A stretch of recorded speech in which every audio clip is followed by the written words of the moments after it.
علماء وارثے علم انبیاء، روشن رکھتے ہیں علم کی شمع۔ الحمدللہ رب العالمین والصلاة والسلام علی خاتم النبیین، اما بعد فاعوذ باللہ من الشیطان الرجیم، بسم اللہ الرحمن الرحیم۔ الصلاة والسلام علیک یا رسول اللہ وعلی آلک واصحابک یا حبیب اللہ۔ الصلاة والسلام علیک یا نبی اللہ وعلی آلک واصحابک یا نور اللہ۔ سلطان دو جہاں نبی غیب داں صلی اللہ علیہ وسلم کا فرمان جنت نشان ہے، جو مجھ پر جمعہ کے دن اور رات 100 مرتبہ درود شریف پڑھے، اللہ پاک اس کی 100 حاجتیں پوری فرمائے گا، 70 آخرت کی اور 30 دنیا کی۔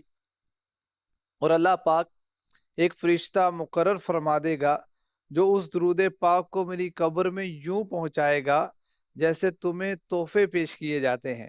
بلا شبہ میرا علم میرے وصال کے بعد ویسا ہی ہوگا جیسا میری حیات میں ہے۔ صلو علی الحبیب صلی اللہ تعالی علی محمد۔ مدنی چینل کے ناظرین، پروگرام علم انبیاء میں آپ کو ویلکم کہتے ہیں۔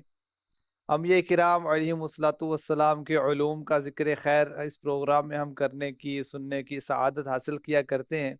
آج انشاءاللہ الکریم علم مصطفیٰ کے متعلق ہم سننے کی سعادت حاصل کریں گے، بالخصوص قرآن میں جو شان علم مصطفیٰ کو بیان کیا گیا اس کو سنیں گے۔ یاد رہے کہ سارا ہی قرآن ہمارے آقا علیہ الصلوۃ والسلام کی نعت ہے۔ کہیں میرے آقا علیہ الصلوۃ والسلام کو یاسین کہا گیا، کہیں حامیم کہا گیا، کہیں توسین کہا گیا، والشمس کہا گیا، والضحیٰ کہا گیا، خاتم النبیین فرما کر آپ کے آخری نبی ہونے پر مہر لگا دی گئی۔ تو کئی شانیں میرے آقا علیہ الصلوۃ والسلام کی قرآن میں بیان کی گئی۔ اسی طرح علم کو بھی اسپیشلی بیان کیا گیا، اور ایک نہیں کئی مقامات پر اس کو بیان کیا گیا۔ آج کے پروگرام میں بالخصوص شان علم مصطفیٰ کو ہم سنیں گے اور عشق رسول کو دل میں بڑھانے کی کوشش کریں گے۔ اللہ کریم ہمیں ادب کے ساتھ اول آخر اس پروگرام میں شرکت کی توفیق عطا فرمائے۔ سب سے پہلے بڑھتے ہیں نگران پاکستان مشاورت کی جانب اور سنتے ہیں نبی کریم علیہ الصلوۃ والسلام کو کیسا علم عطا کیا گیا۔ جی سید۔ بسم اللہ الرحمن الرحیم۔ سورہ رحمان میں ارشاد ہوتا ہے الرحمن علم القرآن، رحمان نے اپنے محبوب کو قرآن سکھایا۔ اس کا شان نزول خزائن الفان میں یوں ہے کہ مکے والوں نے پیارے آقا علیہ الصلوۃ والسلام کے متعلق کہا کہ کوئی بشر، کوئی انسان انہیں سکھاتا ہے، تو اس پر اللہ تبارک و تعالیٰ نے محبوب کی شان یہ بیان کی الرحمن علم القرآن، یعنی رحمان اپنے محبوب کو قرآن سکھاتا ہے۔ اچھا، اب نور العرفان میں مفتی احمد یار خان نعیمی رحمۃ اللہ علیہ نے ان 2 آیات کے تحت کیا لکھا؟ اچھا، یہاں میں مختصراً مفتی صاحب کا تعارف بھی کراؤں۔ مفتی احمد یار خان نعیمی نعیم الدین مراد آبادی رحمۃ اللہ علیہ کے شاگرد اور مرید ہیں، اور مفتی نعیم الدین مراد آبادی بہت بڑے شاعر بھی تھے، حکیم بھی تھے، حافظ بھی تھے، سید بھی، مفتی بھی، اور خلیفہ اعلیٰ حضرت بھی۔ خزائن الفان تفسیر آپ نے لکھی۔ جب مفتی صاحب جو ہیں مفتی احمد یار خان نعیمی، یہ مفتی نعیم الدین مراد آبادی کے مرید ہیں جی، اور مفتی صاحب نے منقبتیں بہت لکھی مفتی نعیم الدین مراد آبادی کی شان، اور اعلیٰ حضرت کا تعارف مفتی احمد یار خان نعیمی کو نعیم الدین مراد آبادی نے کروایا تھا۔ سبحان اللہ۔ خیر، مفتی احمد یار خان نعیمی کی جو تفسیر نور العرفان جو ہے نا، اس کی جدا شان، تفاسیر ساری اچھی ہیں جو بھی علماء اہل سنت نے لکھی ہیں، مگر جو اس کی شان عشق رسول سے معمور اور لبریز، ماشاءاللہ زبردست تفسیر۔ آپ لکھتے ہیں کہ یعنی ہم نے 2 آیتوں کے تفسیر آپ فرما رہے ہیں، اپنے حبیب کو الفاظ قرآن، معانی قرآن، احکام قرآن، اسرار قرآن، رموز قرآن خوب سکھا دیے۔ کب سکھائے؟ حق یہ ہے کہ سکھا کر دنیا میں بھیجا۔ اس سے چند مسئلے معلوم ہوئے۔ نمبر ایک، اللہ پاک نے اپنے حبیب کو بہت علم بخشا صلی اللہ علیہ وسلم، کیونکہ یہ تعلیم رحمت و محبت کی بنا پر فرمایا، اور مہربان استاد سعادت مند شاگرد کو سب کچھ پڑھا دیتا ہے۔ دوسری بات، حضور تمام انبیاء سے بڑے عالم، آدم علیہ السلام کو رب نے چیزوں کے نام سکھائے، سلیمان علیہ السلام کو پرندوں کی بولیاں، داؤد علیہ السلام کو زیرہ بنانا، خضر علیہ السلام کو علم باطنی، نوح علیہ السلام کو کشتی بنانا۔ حضور کو قرآن سکھایا جس میں لوح محفوظ کے علوم کی تفصیل یعنی ڈیٹیل ہے۔ تیسری بات، مفتی صاحب لکھتے ہیں حضور صلی اللہ علیہ وسلم تمام خلق سے زیادہ عالم ہے کہ اور لوگ مخلوق کے شاگرد ہوئے، حضور خالق کے۔ جب پڑھانے والا رب، پڑھنے والے محبوب رب، جو کتاب پڑھی وہ قرآن، تو بتاؤ اب علم مصطفی میں کمی کیسی؟ چوتھی بات، حضور حضرت جبریل امی علیہ السلام کے شاگرد نہیں ہیں۔ اللہ فرما رہا ہے الرحمن علم القرآن، رحمان نے اپنے محبوب کو قرآن سکھایا۔ حضور کا علم مخلوق کے واسطے کے بغیر رب کا عطیہ ہے، لہذا اس کی پیمائش یا اندازہ نہیں ہو سکتا۔ کتنا علم، کتنا رب دینے والا رب ہے، دینے سبحان والا اللہ۔ رب ہے۔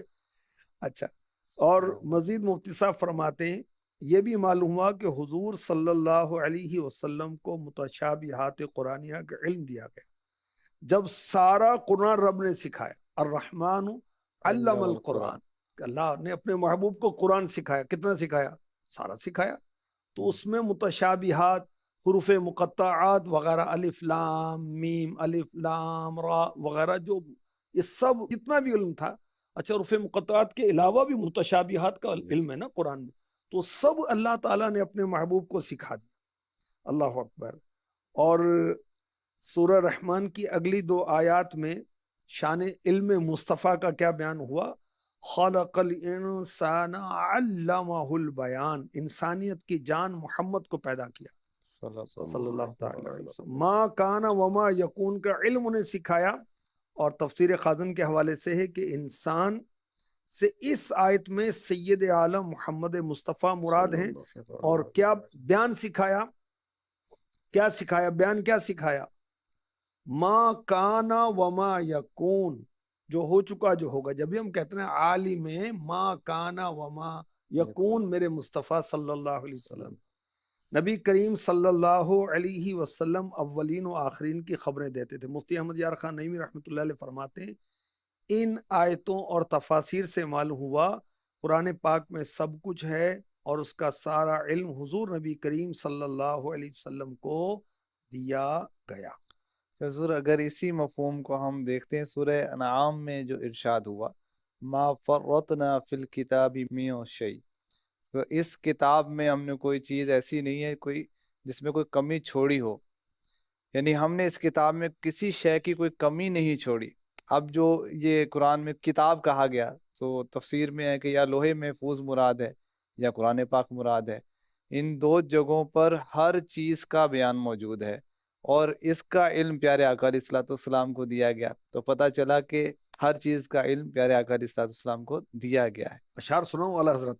ماشاءاللہ، ضرور، مرحبا۔ ان پر کتاب اتری بیان لکل شیء، تفصیل جس میں ما عبر و ما غبر کی ہے، فضل خدا سے غیب شہادت ہوا انہیں، فضل خدا سے غیب شہادت ہوا انہیں، اس پر شہادت آیت و وحی و اثر کی ہے، کہنا نہ کہنے والے تھے جب سے تو اطلاع، آقا علیہ الصلوۃ والسلام کا علم کب سے ہے؟ تو اعلیٰ حضرت وہ اس کو نظم کر رہے ہیں، اشعار میں بیان کر رہے ہیں۔ کہنا نہ کہنے والے تھے جب سے تو اطلاع، مولا کو قول و قائل و ہر خوش کو تر کی ہے، نہ کہنا تھا نہ کہنے والے تھے جب سے اللہ تعالیٰ نے اپنے محبوب کو ساری اطلاع دے دی۔ اور کیا اطلاع؟ کیا کہنا ہوگا، کون کہنے والے ہوں گے، اور خشک تر تمام علوم اللہ تعالیٰ نے اپنے محبوب کو عنایت فرما دی۔ میں اس پر تھوڑا سا گفتگو کو آگے بڑھاؤں گا۔ جی جی اللہ تعالیٰ جل جلالہ نے فرمایا وَجِئْنَا بِكَ عَلَىٰ هَٰؤُلَاءِ شَهِيدًا، میرے پیارے حبیب ہم آپ کو ان سب پر گواہ بنا کے لائیں گے۔ تو اللہ کے پیارے حبیب صلی اللہ تعالیٰ علیہ وآلہ وسلم نہ صرف اس امت پر بلکہ پچھلی امتوں کے اعمال پر بھی شاہد ہوں گے، گواہ ہوں گے۔ سرکار دو عالم صلی اللہ تعالیٰ علیہ وآلہ وسلم کی روح مبارکہ سب ارواح سے پہلے، اور آپ صلی اللہ تعالیٰ علیہ وآلہ وسلم کا نور ساری کی ساری مخلوقات سے پہلے۔ میرے حضور خود ارشاد فرماتے ہیں اول ما خلق اللہ نوری، سبحان اللہ، سب سے پہلے اللہ نے میرے نور کو بنایا۔ اور حدیث جابر کو اگر دیکھیں تو اس میں بھی اسی مضمون کو ذکر کیا گیا، یا جابر ان اللہ تعالی خلق قبل الاشیاء نور نبیک من نوری، سرکار دو عالم صلی اللہ تعالیٰ علیہ وسلم کا نور سب سے پہلے۔ سبحان ایک حدیث میں سرکار دو عالم صلی اللہ تعالیٰ علیہ وآلہ وسلم فرماتے ہیں تعرض علی اعمالکم، تمہارے اعمال میری بارگاہ میں پیش کیے جائیں گے۔ تو سرکار دو عالم صلی اللہ تعالیٰ علیہ وسلم کا نور سب سے پہلے ہے، پچھلی امتوں کے احوال بھی آپ صلی اللہ تعالیٰ علیہ وسلم پر آشکار ہیں، اور اس امت کے اعمال تو ویسی بارگاہ رسالت میں پیش کیے جاتے ہیں۔ ایک حدیث مبارکہ کہ اول ما خلق اللہ القلم، سبحان اللہ، اللہ تعالیٰ جل جلالہ نے سب سے پہلے قلم کو بنایا۔ جی تو جب قلم بنائی گئی نا تو اب اس کو ارشاد فرمایا گیا لکھ۔ اکتب ما کان وما یکون، جو ہونے والا ہے لکھ۔ جو ہو چکا وہ بھی لکھ اور جو ہونے والا ہے وہ بھی لکھ۔ اول ما خلق اللہ القلم، سب سے پہلے تو قلم بنا ہے، تو قلم سے پہلے کیا تھا؟ تو قلم سے پہلے نور محمد ہی تھا۔ تو اس کا ذکر کیا گیا کہ جو ہو چکا ہے اس کو بھی لکھ اور جو ہونے والا ہے اس کو بھی لکھ۔ تو سرکار دو عالم صلی اللہ تعالیٰ علیہ وآلہ وسلم اولین آخرین، ظاہر و باطن، خشک و تر، کائنات کے ذرے ذرے سے باخبر۔ سبحان اللہ۔ اور قرآن پاک میں علم مصطفیٰ کو بیان کیا گیا اور علم غیب مصطفیٰ کو بھی بیان کیا گیا، جیسا کہ سورہ جن میں ارشاد ہوتا ہے عالم الغیب فلا یظہر علی غیبہ احدا الا من ارتضی من رسول، غیب کا جاننے والا تو اپنے غیب پر کسی کو مسلط نہیں کرتا سوائے اپنے پسندیدہ رسولوں کے۔ تو اس آیت کی تفسیر میں علماء نے لکھا کہ اللہ پاک اپنے غیب جو ہے اپنے چنے ہوئے رسولوں کو عطا فرماتا ہے۔ تفسیر عزیزی میں ہے اپنے خاص غیب پر کسی کو مطلع نہیں کرتا سوائے اس کے جس کو پسند فرمائے، اور وہ رسول ہوتے ہیں جیسے حضرت محمد مصطفیٰ صلی اللہ علیہ وسلم کہ ان کو اپنے بعض خاص غیب بھی ظاہر کر دیے۔ تو پیارے آقا علیہ الصلوۃ والسلام کو جیسے اعلیٰ حضرت کے شعر بھی آپ نے سنائے کہ غیب ان کے لیے ظاہر ہو گیا، تو چنے ہوئے رسولوں کو غیب کا علم دیا جاتا ہے۔ اور میرے آقا علیہ الصلوۃ والسلام تو جو چنے ہوئے رسول ہیں ان میں بھی افضل و اعلیٰ ہیں، وجہ خلق تخلیق سے کائنات۔ اولیاء، اولیاء سے رسول، اور رسولوں سے اعلیٰ ہمارا نبی۔ جس طرح سے مطلب وجہ تخلیق کائنات تو سرکار دو عالم صلی سبحان اللہ اللہ، تعالیٰ علیہ وسلم کی ذات۔ سبحان اللہ۔ تو علم غیب مصطفیٰ کے متعلق مزید کیا فرماتے ہیں؟ اللہ تعالیٰ جل جلالہ نے ارشاد فرمایا وما هو علی الغیب بدنین، یہ رسول غیب کی خبریں بتانے میں بخل سے کام نہیں لیتے۔ جب بخل سے کام نہیں لیتے تو اللہ تعالیٰ جل جلالہ کی عطا سے بیان فرماتے چلے جاتے ہیں۔ محدث اعظم پاکستان رحمۃ اللہ علیہ نے اپنے دور طالب علمی کی ایک بات ذکر فرمائی، جس وقت آپ بریلی شریف پڑھا کرتے تھے، تو آپ فرماتے ہیں ایک دفعہ میں بازار سے گزر رہا تھا، تو بعض لوگوں کی عادت ہوتی ہے وہ خواہ مخواہ چھیڑ چھاڑ کرتے رہتے ہیں نا، تو آپ کہتے ہیں کہ مجھے ایک آدمی نے بلایا نا، ظاہری طور پر مذہبی وضاقتہ والا تھا، اور شیطان سب کے پیچھے لگا ہوا ہے، اور شیطان ادھر بھی ہوتے ہیں ادھر بھی ہوتے ہیں۔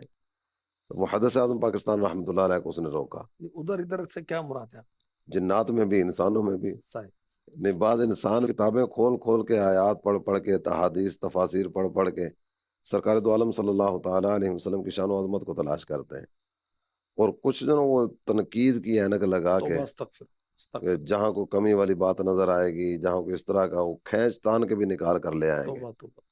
تو محدث اعظم پاکستان رحمۃ اللہ علیہ کو روکا، اور روکنے کے بعد نہ کہنے لگا کہ تم کہتے ہو کہ آپ صلی اللہ تعالیٰ علیہ وسلم کو ہر چیز کا علم ہے. آپ نے فرمایا ہاں ایسے ہی کہتے ہیں. اس نے نیچے سے تنکا اٹھایا, کہنے لگا کہ کیا آپ صلی اللہ تعالیٰ علیہ وسلم کو اس تنکے کا بھی علم ہے؟ محدث اعظم پاکستان رحمۃ اللہ علیہ فرمانے لگے کہ وہ فوری طور پر سوال تھا, تو ابتدان تو تھوڑا سا وہ شاک محسوس ہوا کہ اس کا جواب کیا دوں اسے, لیکن فوراً سرکار دو عالم صلی اللہ تعالیٰ علیہ وسلم کی توجہات کی برکت نصیب ہوئی. میرے ذہن میں ایک حدیث آئی, کہنے لگا میں نے اسے فرمایا کہ کیا سرکار دو عالم صلی اللہ تعالیٰ علیہ وسلم کا یہ فرمان نہیں ہے؟ حضور صلی اللہ تعالیٰ علیہ وسلم فرماتے ہیں ما من شیء الا یعلم انی رسول اللہ. ہر شے جانتے ہیں اللہ کائنات کا کی رسول. کوئی شے ایسی نہیں ہے جو یہ نہ جانتی ہو کہ میں اللہ کا رسول ہوں. واہ اللہ کیا یہ شان حدیث ہے صحیح ہے؟ محدث پاکستان. کہنے لگا جی صحیح ہے, یہ حدیث تو ہے. تو آپ فرمانے لگے کہ یہ تنکا بھی شے میں تو آتا ہے نا, یہ تنکا جانتا ہے کہ وہ اللہ کے رسول ہیں, اور وہ نہیں جانتے کہ یہ کیا ہے. یہ تنکا جانتا ہے, اللہ کے حبیب نہیں جانتے. تنکے اللہ کو کیا, ساری کائنات کو جانتے. اور کوئی غیب کیا تم سے نہاں ہو بھلا, جب نہ خدا ہی چھپا تم پہ بالکل ایسے. کروڑوں تو. چاسد بھائی, اللہ نے اپنے محبوب کی شانیں بیان کی تو شان علم کے ساتھ بیان کی. یعنی علم کی اتنی حیثیت ہے, اتنی شان ہے کہ علم شانیں بڑھاتا ہے, درجات بڑھاتا ہے. اللہ تعالیٰ نے جتنے بھی انبیاء کرام بھیجے وہ سارے علماء تھے, سارے عالم. اور سارے اپنے قبیلے کے, اپنے وطن کے جن کی طرف بھیجے گئے ان میں سب سے عالم تھے, بڑے عالم تھے. تو دیکھیے علم شان بڑھا رہا ہے نا. اور جب علم کی بات ہوتی ہے تو بہت سارے علوم, دین کے, دنیا کے بہت سارے علوم ہیں. اصل علم وہ ہے جو بندے کو اس کے رب کے قریب کرتا ہے, جو آخرت کی تیاری میں معاون ہو. اصل علم وہ ہے جو اللہ کی رضا کا باعث بنے. اصل علم وہ ہے جو رسول پاک صلی اللہ علیہ وسلم کی رضا کا باعث بنے, جنت کے راستے پر چلا دے, جہنم کے راستے سے ہٹا دے, عقائد ٹھیک کر دے, اعمال ٹھیک کر دے. شیخ سعدی کہتے ہیں علم میں کہ راہ حق نہ نمایت جہالت است. وہ علم جو ہدایت کا رستہ نہ دکھائے وہ علم تھوڑی ہے, وہ تو جہالت ہے. ماشاءاللہ ماشاءاللہ. اب وہ طلبہ جو ماشاءاللہ علم دین سیکھنے کے لیے جامعات میں آتے ہیں, مدارس میں آتے ہیں, کتنے خوش نصیب. اور وہ کون سا علم پڑھ رہے ہیں؟ یہ جو اللہ اور اس کے رسول کی طرف لے کے جانے والا ہے, خوش عقیدگی کی طرف لے کے جانے والا ہے, جنت کی طرف لے کے جانے والا ہے, رب کی رضا کی طرف لے کے جانے والا ہے. جب ولایت کا ذکر کیا گیا نا, ولی کون ہے, تو قرآن نے ذکر کیا الذین آمنوا وکانوا یتقون. دو وصف ذکر کیے گئے نا, ایمان اور تقوی. ایمان اس کا تعلق ہے عقیدے کے ساتھ, اور تقوی اس کا تعلق ہے اعمال کے ساتھ. مقام قرب, مقام ولایت, مقام محبت اسی کو ملے گا جس کا عقیدہ بھی ٹھیک ہوگا, عمل بھی ٹھیک ہوگا. اچھا, عقائد اور اعمال کی اصلاح کون کرے گا؟ علم. علم کے ذریعے. علم ہوگا تو عقیدہ ٹھیک ہوگا نا, علم ہوگا تو عمل ٹھیک ہوگا نا. عمل سے پہلے علم چاہیے. جی بالکل. اللہ تبارک و تعالیٰ نے کبھی کسی جاہل کو اپنا ولی نہیں بنایا. بنی آدم از علم یابد کمال, نہ از حشمت و جاہ و مال و منا. اولاد آدم کو اللہ تعالیٰ جل جلالہ نے علم کے ذریعے عزت عطا فرمائی. سبحان اللہ. مال و منا, لشکر جرار, جاہ و جلال, یہ تو کچھ بھی مانا نہیں رکھتے. سبحان اللہ. تو یہ واقعی علم کے ساتھ جو پیارے آقا علیہ الصلوۃ والسلام کا ذکر کیا جا رہا ہے, تو علم کی اہمیت ہے. تو ناظرین بھی اس کے لیے کوشش کریں علم حاصل کرنے کے لیے. جو ذرائع الحمدللہ دعوت اسلامی نے کتنے ذرائع دے دیے ہیں. خود مدنی چینل جس پر آپ اس وقت موجود ہیں, یہ بھی علم دین کا ذریعہ, اس کا تھوڑا وقت بڑھا دیں, اس کو مزید دیکھا کریں. سوشل میڈیا دعوت اسلامی کے اکاؤنٹس بنے ہوئے ہیں. ابھی مدنی چینل میں مدنی مذاکرہ باقی ہے, دارالفتہ اہل سنت باقی ہے, کتنے پروگرام ہیں, کتنے سلسلے ہیں. دن رات تقسیم علم ہی تو ہو رہا ہے اللہ کی رحمت سے. اور اللہ پاک نصیب فرمائے اور اس پر استقامت عطا فرمائے. اچھا, پھر جو علم دین سیکھ رہا ہے وہ اپنے آپ کو سمجھے کہ یار میں تو یہ بھی کیسی نا, وہ ایک اچھی بات تو نہیں ہے نا بھائی. عظیم ترین دولت اللہ تعالیٰ جل جلالہ نے سے عطا بڑی فرمائی. دولت ہے. امیر علیہ سنت کی ایک بات یاد آئی, آپ فرماتے ہیں کہ جس کو قرآن پڑھنا نہیں آتا, میں تو اس کو نہیں پڑھا لکھا سمجھتا. اب اس کو لوگ ڈاکٹر صاحب کہتے ہیں, انجینئر صاحب کہتے ہیں, تو فلاں کہتے ہیں, سر HOD کہتے ہیں, سلوٹ لگتے ہیں, جو مرضی ہو, قرآن ہی نہیں پڑھنا آتا. تو قرآن ایک پڑھنے کا علم ہے، سمجھنے کا علم ہے، دونوں. ابھی تو پڑھنے کا علم نہیں آ رہا، سمجھنے کا علم کیسے کرے گا، پھر عمل کیسے کرے گا؟ تو اللہ فضیلت جو بیان کی گئی وہ علم دین کی ہے، تو ہمیں دین کا علم سیکھنے کی طرف آگے بڑھنا ہے، اس کے لیے کوششوں کو بڑھانا اور ایسی صحبتوں کو اختیار کرنا ہے. علم مصطفیٰ کا بیان ہم نے سنا، اللہ کریم ہمیں فیضان علم مصطفیٰ عطا فرمائے، اس سے مالا مال فرمائے. آئیے بڑھتے ہیں سوال کی طرف. میرا نام علی حسنین اتاری ہے اور میں 3rd ایئر کا طالب علم ہوں. فیضان مدینہ جنگ سٹی سے بات کر رہا ہوں. حاجی صاحب کی بارگاہ میں سوال عرض یہ ہے کہ کیا طلباء کرام دارالاسلامی کے مختلف ذمہ دار بن سکتے ہیں اور اس ذمہ داری کا فائدہ کیا ہوتا ہے؟ لیکن جامعۃ المدینہ ایک تعلیمی ادارہ ہے، اس کا اپنا ایک نصاب ہے، سلیبس ہے، وہ تو پڑھنا ہی انڈرسٹوڈ ہے. لیکن 24 گھنٹے ہیں نا، اس میں پڑھنا بھی ہے، دہرائی بھی ہے، تعلیمی حلقے، سونا بھی ہے، کھانا بھی ہے. تو اس کے اندر 2 گھنٹے دعوت اسلامی کے دینی کام سیکھنا، سکھانا، پھیلانا یہ بھی ہونا چاہیے. یہ کیسے ہوگا کہ آپ کو ذمہ داری لیں گے تو آپ کر سکیں گے نا. 2 گھنٹے کس طرح دیں گے؟ کسی ذمہ داری پر ہوں گے، مثلاً آپ ذیلی نگران بن گئے تو 2 گھنٹوں کو بطور ذیلی نگران آپ استعمال کریں گے. آپ وارڈ سطح پر قافلہ ذمہ دار بن گئے تو اس کے لیے 2 گھنٹے آپ دے سکیں گے. امیر اہل سنت یہ پسند فرماتے ہیں کہ ہر جامعۃ المدینہ کا طالب علم علم دین سیکھنے کے ساتھ ساتھ، درس نظامی کرنے کے ساتھ ساتھ کسی نہ کسی دینی کام کی ذمہ داری بھی لے. اچھا، جو طلباء یہ چاہتے ہیں کہ دعوت اسلامی میں رہ کر ہم کوئی عظیم دینی خدمت کر سکیں تو 12 دینی کام دور طالب علمی سے ہی شروع کر دیں. یاد رکھیں کہ شیطان کا یہ وسوسہ ہوتا ہے پہلے علم حاصل کر، عمل بعد میں کرنا. تو علم بھی حاصل کرنا ہے، عمل بھی کرنا ہے، اور عمل کے اندر فرائض، واجبات، سنن، مستحبات سب آتے ہیں. نیکی کی دعوت دینا بھی تو ایک کام ہے نا، ایک عمل ہے نا، اور یہ سنت انبیاء ہے نیکی کی دعوت دینا. اچھا، فائدے کیا ہوں گے؟ کہ سب سے بڑا فائدہ اللہ کی رضا ہے. نیکی کی دعوت دینا سنت انبیاء ہے، ثواب کا کام ہے. پھر تجربات میں اضافہ ہوتا ہے، مہارت میں، اسکلز میں اضافہ ہوتا ہے. اپنے انفرادی کوشش کے ذریعے سے سیلف کانفیڈنس جو بہت ضروری ہے، چاہے آپ مدرس بنیں، چاہے آپ امام بنیں، چاہے آپ خطیب بنیں، آپ مصنف بن جائیں، آپ جو بھی بننا چاہتے ہیں، دین کی خدمت ہی کرنا چاہیں گے نا. دعوت اسلامی تو یہ ذہن دے رہی ہے، تو اس کے لیے بھی یہ 12 دینی کاموں کی ذمہ داری یا شعبوں کی ذمہ داری آپ کے کام آئے گی. آپ دیکھیں مفتی دعوت اسلامی، ماشاءاللہ میں نے ان کو بہت قریب سے دیکھا. یہ مفتی بھی تھے، بہت بڑے عابد بھی تھے. یار میں نے ان کو تنہائی میں تلاوت کرتے ہوئے دیکھا، میں نے ان کو نوافل پڑھتے دیکھا. یہ بہت عبادت کرنے والے بھی تھے، مرشد سے محبت کرنے والے بھی تھے، دینی کاموں کے ذمہ دار، علاقے کے نگران تھے، پھر غالباً پھر تحصیل نگران بنے. اور جب انہوں نے دنیا سے پردہ فرمائے تو کئی شعبہ جات کے یہ ممبر، رکن یا نگران بھی تھے. تو دونوں کام، سب کام ساتھ ساتھ چل سکتے ہیں. یہ شیطانی وسوسہ ہوتا ہے، غفلت ہوتی ہے، سستی ہوتی. اچھا، اگر کرنے کے کاموں میں نہیں کر پڑیں گے تو نہ کرنے کے کاموں میں لگ جائیں گے، اور پھر جن کے پاس موبائل ہے اور کس کے پاس موبائل نہیں، وہ 2 نمبر کاموں میں لگا دے گا، اللہ نہ کرے. تو پھر یہ بھی نہیں وہ بھی نہیں، نہ تعلیم کی طرف رہ سکیں گے، نہ آپ دینی کام کر سکیں گے.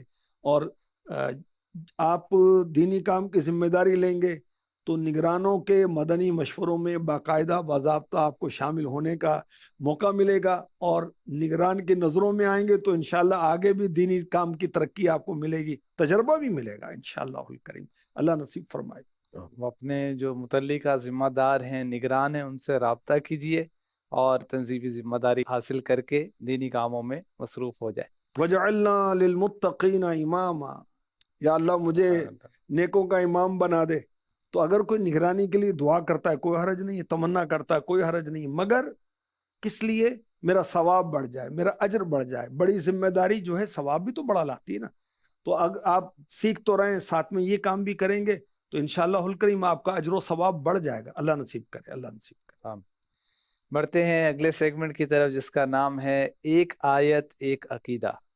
علماء وارث علم انبیاء، روشن رکھتے ہیں علم کی شمع.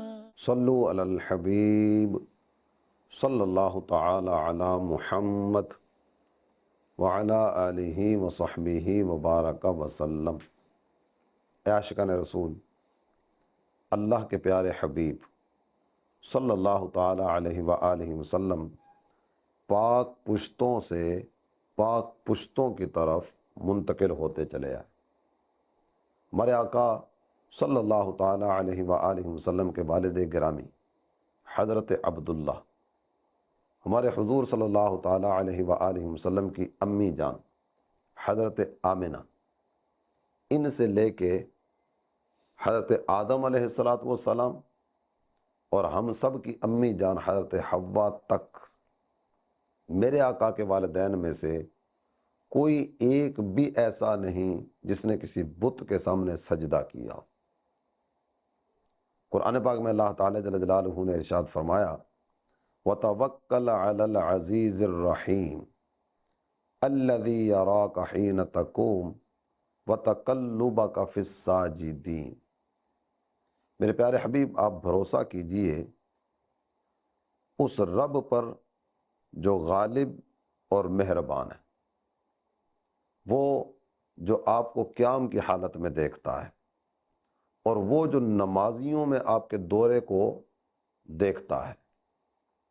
نمازیوں میں دورے سے مراد کیا ہے کہ آپ صلی اللہ تعالی علیہ وآلہ وسلم کا نور کن پشتوں سے کن پشتوں کی طرف منتقل ہوتا چلا ہے۔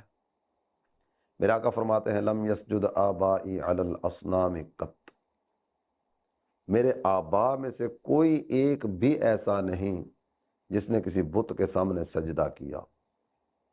اللہ کے پیارے حبیب صلی اللہ تعالی علیہ وآلہ وسلم کا نور طیب سے طاہر کی طرف، طاہر سے طیب کی طرف منتقل ہوتا ہوا آگے بڑھتا چلا ہے۔ اللہ کے محبوب صلی اللہ تعالی علیہ وآلہ وسلم کے والد گرامی کا نام نامی اس میں گرامی تو دیکھیے، آپ کے والد محترم کا نام ہے عبداللہ۔ عبداللہ کا مطلب ہے اللہ کا بندہ، اور امی جان کا نام ہے آمنہ۔ اسی طرح اگر دیکھتے چلے جائیں تو اللہ کے پیارے حبیب صلی اللہ تعالی علیہ وآلہ وسلم کے آبا میں آپ کے والدین میں ایک تعداد آپ کو ایسی نظر آئے گی کہ جنہوں نے کعبۃ اللہ کی خدمت اپنے ذمے لی ہوئی تھی، تو کعبے کے متولی خاندان والے تھے۔ اللہ تعالی جل جلالہ نبی محترم صلی اللہ تعالی علیہ وآلہ وسلم کے آبا کی عظمتوں کا صدقہ ہمیں بھی، ہماری آنے والی نسلوں کو بھی اسلام اور سنیت پر استقامت عطا فرمائے، آمین بجاہ النبی الامین صلی اللہ تعالی علیہ وآلہ وسلم۔ صلو علی الحبیب صلی اللہ تعالی علی محمد وعلی آلہ وصحبہ وبارک وسلم۔ علماء وارث علم انبیاء، روشن رکھتے ہیں علم کی شمع۔ قرآن پاک کی آیت سے ہم نے عقیدے کو سمجھنے کی کوشش کی۔ اللہ کریم ہمیں درست عقائد اپنانے کی توفیق عطا فرمائے۔ آئیے مزید سوال شامل کرتے۔ میرا آپ سے سوال ہے کہ آپ حضرات ہمیں ہمارے بڑوں سے چلتی آ رہی رسم و رواج سے کیوں روکتے ہیں؟ جس بچے کو ہم مدرسے میں داخل کرواتے ہیں ہماری شادی اور دیگر موقع پر آنا چھوڑ دیتے ہیں، اس کے بارے میں بتا دیں۔ دیکھیں کہ جو قرآن و حدیث پر عمل کر رہا ہے، شریعت پر عمل کر رہا ہے، تو وہ تو ٹھیک کر رہا ہے۔ اور فنکشن ایسا ہے کہ اس کے اندر استغفر اللہ ناچ گانے کا سلسلہ ہے، تو کیا شریعت اجازت دیتی ہے؟ طالب علم نہیں، استاد کو، آپ کو، مجھے، کسی کو بھی نہیں اجازت دیتی شریعت۔ جو مسلمان ہے اس کو اجازت ہی نہیں ہے کہ وہ لہو و لعب میں پڑے، ناچ گانے میں، یا ایسی محفل جس کے اندر وہ گانوں یا اس کا سلسلہ ہو۔ اچھا، بعض رسمیں ایسی ہوتی ہیں کہ اس کے اندر غیر شرعی امور بہت سارے ہوتے ہیں، اور آج کل توبہ استغفر اللہ، مرد و عورتوں کا اختلاط، اس کو تو استغفر اللہ کو برا ہی نہیں سمجھتا، حالانکہ کتنی برائیوں کی جڑ اور بنیاد یہ چیز بنتی ہے۔ تو یاد رکھیں، جو رسمیں، جو فنکشنز، جو تقاریب شریعت اسلامیہ سے نہیں ٹکراتی تو ان سے نہ ہم رکتے ہیں نہ ہم اس سے روکتے ہیں، ٹھیک ہے؟ اور جس کو شریعت نے منع کر دیا تو میں نہ بھی روکوں پھر بھی جائز نہیں ہوگا بھی اس کے لیے جانا. استاد صاحب نہ بھی روکیں طلبا کو تو طلبا کے لیے کون سا کوئی جائز ہو جائے گا, آپ کے لیے بھی جائز نہیں ہوگا. تو جو رسمیں شریعت کے مطابق ہیں اس میں حرج نہیں ہے, اور جو رسم شرن درست نہیں ہے تو اس میں جانا بھی درست نہیں. بڑھتے ہیں اگلے سیگمنٹ کی طرف جس کا نام ہے ایک حدیث ایک سبق. علماء وارث علم انبیاء روشن رکھتے ہیں علم کی شمع. صلو علی الحبیب صلی اللہ تعالی علی محمد. سیگمنٹ ہے ایک حدیث ایک سبق. آج بہت ہی پیاری حدیث پاک بیان کی جائے گی جس میں حقوق العباد کا بیان ہے. جی ہاں, ایک مرض ہمارے معاشرے میں بہت عام ہوتا جا رہا ہے, مسلمانوں کے حقوق کا خیال نہ کرنا, مسلمان پر ظلم کرنا, اس کا مال نہ حق لے لینا اور کسی کی زمین پر ناجائز قبضہ کر لینا. یہ بھی وبا عام ہے اور کئی جگہ سننے کو ملتا ہے کہ وراثت میں اپنے بھائی کے بچوں کی زمین کو غصب کر لیا, فلاں کی زمین پر ناجائز قبضہ کر لیا اور پھر اس کو پریشان کرتے ہیں, اور یہاں تک کہ ڈھٹائی کے ساتھ اس کے حق سے اس کو محروم کر دیا جاتا ہے. میرے آقا صلی اللہ علیہ وسلم کی بہت ہی پیاری حدیث پاک ہے.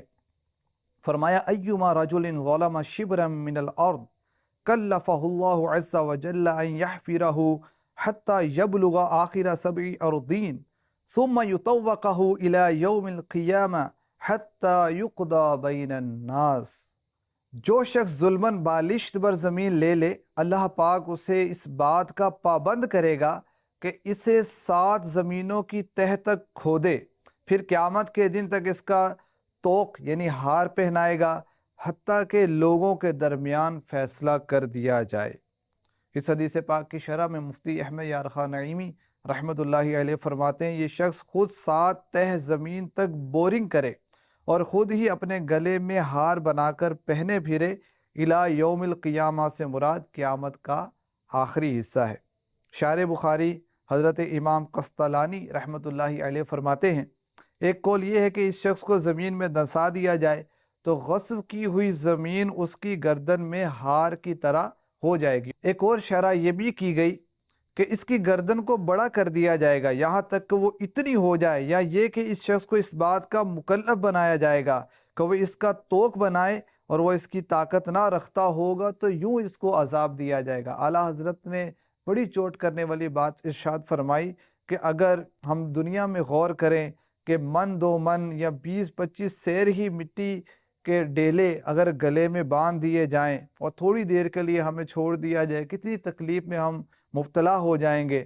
اور قیامت میں جس نے زمین پر قبضہ کیا ہوگا 7 زمینوں تک اس کو گلے کا ہار بنا دیا جائے گا. کس قدر یہ تکلیف دہ عمل ہوگا.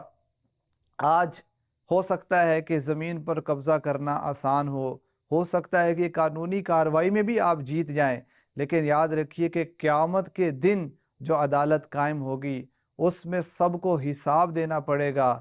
اس میں نہ جھوٹے وکیل کام آئیں گے, نہ جھوٹے گواہ کام آئیں گے, اور جس کا حق مارا ہوگا اس کو اس کا حق دیا جائے گا. اور اس کی صورت یہ ہوگی کہ اس شخص کی نیکیاں دوسرے کو دے دی جائیں گی, یوں اس کی نیکیاں لے کر یہ تو جنت میں چلا جائے گا, اور اگر رب ناراض ہوا اور اس کے مقدر میں جہنم ہوا تو یہ نیکیوں سے خالی ہو کر جہنم میں ڈال دیا جائے گا. الامان والحفیظ. تو ہمیں اس حدیث پاک سے یہ سبق ملتا ہے کہ مسلمانوں کے حقوق کا خیال رکھنا ہے, مسلمانوں کے مال کی حفاظت کرنی ہے, اور زمینوں پر ناجائز قبضے سے ہم نے بچنا ہے. اللہ پاک عمل کی توفیق عطا فرمائے. آمین بجاہ خاتم النبیین صلی اللہ علیہ وسلم. علماء وارث علم انبیاء روشن رکھتے ہیں علم کی شمع. حدیث پاک ہم نے سنی, اس سے حاصل ہونے والا سبق بھی سنا. اللہ کریم ہمیں عمل کرنے کی سعادت نصیب فرمائے. آئیے پروگرام میں سوال شامل کرتے ہیں. میرا نام احمد رضا ہے. میں جنگ فضان مدینہ سے فرسٹ ایئر کا طالب علم بات کر رہا ہوں. میرا حاجی صاحب کی بارگاہ میں سوال یہ ہے کہ اپنے آپ کے ساتھ مخلص ہونے سے کیا مراد ہے, اس کی وضاحت فرما دیں. خود سے مخلص ہونے سے مراد جو سمجھ میں آتی ہے وہ یہ ہے کہ اللہ پاک نے ہمیں جس مقصد کے لیے حیات دی ہے، زندگی دی ہے، ہم اس مقصد کے حصول میں ہیں۔ وہ اللہ پاک نے انسان اور جنوں کو اپنی عبادت کے لیے پیدا کیا، وما خلقت الجن والانس الا لیعبدون۔ انسان اور جنات رب کائنات نے اپنی عبادت کے لیے پیدا کی، اور علم و عمل کا مجموعہ یہ عبادت ہے۔ تو جو علم و عمل میں یعنی علم حاصل کرتا اس پر عمل نہیں کرتا، جو اس میں نہیں لگا ہوا وہ اپنے ساتھ مخلص نہیں ہے۔ ہر غیر مسلم اپنے ساتھ مخلص نہیں ہے، ہر گناہ گار اپنے ساتھ مخلص نہیں ہے۔ تو اپنے ساتھ مخلص کون ہے؟ کہ جو اللہ اور اس کے رسول کی فرما برداری کرتا ہے اور آخرت کی تیاری کرتا ہے، جنت میں لے جانے والے کاموں میں اپنے آپ کو مشغول رکھتا ہے اخلاص کے ساتھ اللہ کی رضا کے لیے۔ اب اخلاص کے بہت سارے اقوال ہیں، تو میں نے خیر خلاصتاً آپ کو عرض کر دیا۔ اللہ سمجھنا نصیب کرے، عمل کرنا نصیب کرے۔ اب وقت ہوا ہے اگلے سیگمنٹ کا، جس کا نام ہے سرپرستوں کے تاثرات۔ علماء وارث علم انبیاء، روشن رکھتے ہیں علم کی شمع۔ عبد القدیر محسن اتاری، حریہ اسٹیشن، ضلع منڈی بہاولدین، تحصیل ملکوال۔ یہ میرا بچہ محمد عمر اتاری جامعۃ المدینہ ملکوال میں 7ویں کلاس میں پڑھتا ہے۔ اس کو ماحول کی وجہ سے اس نے امامہ شریف زلفیں سجائی، امامہ شریف سجایا، اور 5 وقت کا نمازی ہے، اور یہ اشراق چاش بھی بلا ناغہ پڑھتا ہے۔ الحمدللہ دعوت اسلامی کے ماحول کی وجہ سے ہفتہ بار اجتماع بھی کرتے ہیں، اور ہم 5 وقت کے سارے گھر والے نماز پڑھتے ہیں، میں بھی پڑھتا ہوں۔ میں نے بھی زلفیں رکھی ہیں، الحمدللہ امامہ شریف بھی باندھا ہوا ہے۔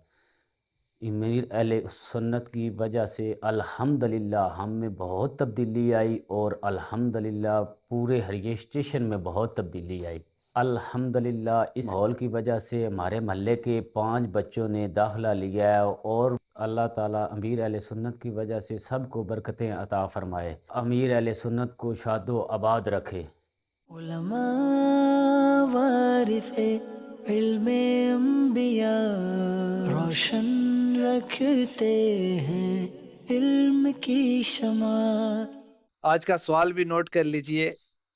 رحمان عز و جل نے حضور علیہ السلام کو قرآن سکھایا۔ اس چیز کا بیان قرآن پاک کی کس صورت میں کیا گیا ہے؟ اس صورت مبارکہ کا نام بتانا ہے انشاءاللہ الکریم۔ قرآن دازی کے ذریعے جن کا نام نکلے گا انہیں تحفہ پیش کیا جائے گا۔ اللہ کریم کی بارگاہ میں دعا ہے کہ ہمیں علم دین کا حریص بنائے، علم دین کے حصول کے لیے کوششیں کرنے والا، اور ذوق اور شوق کے ساتھ اس کے لیے ہمیں محنت کرنے والا بنائے، اور فیضان علم مصطفیٰ عطا فرمائے۔ آمین بجاہ خاتم النبیین صلی اللہ علیہ وآلہ وسلم۔ علماء وارث علم انبیاء، روشن رکھتے ہیں علم کی شمع۔